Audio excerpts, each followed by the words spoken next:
హే viewers, ఇవాళ మనం మైసూర్ ట్రిప్లో భాగంగా ముందుగా శ్రీరంగపట్నం వచ్చేసామన్నమాట. సో ఇక్కడైతే famous historical temple Ranganatha Swamy temple అని ఉంది. చాలా చక్కగా ఉంది, చూడడానికి అద్భుతంగా ఉంది. అండ్ ఆల్సో మనకి ఇక్కడ కావేరీ నది కూడా ఉంటుంది, చాలా బాగుంటుంది. ఈ రంగనాథ స్వామి టెంపుల్ని 9వ శతాబ్దంలో గంగా వంశానికి చెందిన రాజులు నిర్మించినట్టుగా మన చరిత్ర చెప్తుంది. అదే కాకుండా ఇది పంచరంగ క్షేత్రాలలో ఒకటి. సో ఇంత ఫేమస్ అయిన టెంపుల్ని మనం చూడాల్సిందే కదా.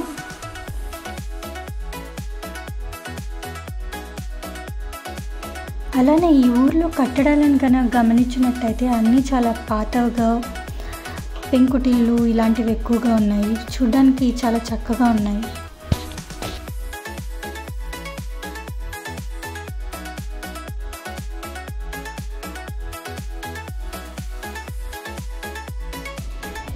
సో మనం ఇప్పుడు టెంపుల్ దగ్గరికి వచ్చేసాము.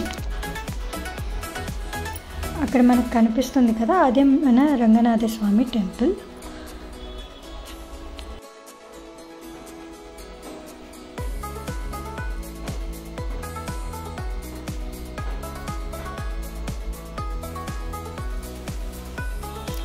ఈ టెంపుల్ ఆర్కిటెక్చర్ అంతా అబ్జర్వ్ చేసినట్టయితే ఎంత చక్కగా ఉందంటే, ఆ శిల్పాలు అవన్నీ కూడా ఆ కాలంలో ఎంత బాగా చెక్కారో మనం గమనించవచ్చు.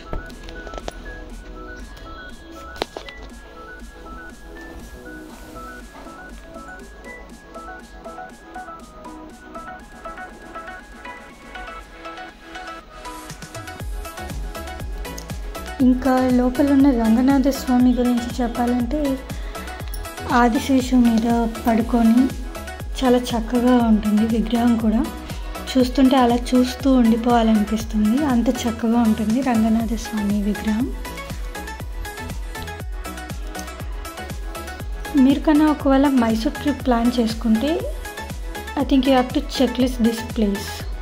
ఇది ఖచ్చితంగా విజిట్ చేయాల్సిన ఒక మంచి ప్లేస్.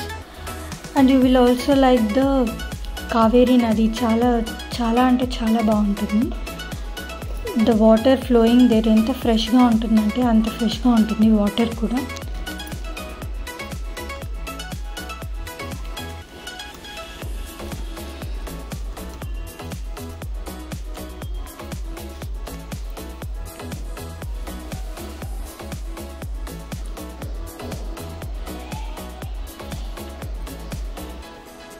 చూసారు కదా కావేరీ నది ఎంత బాగుందంటే, వాటర్ అలా ఫ్లో అవుతుంటే మనకి కింద స్టోన్స్ కూడా కనిపిస్తున్నాయి, అంత ఫ్రెష్గా ఉన్నాయి వాటర్ అయితే.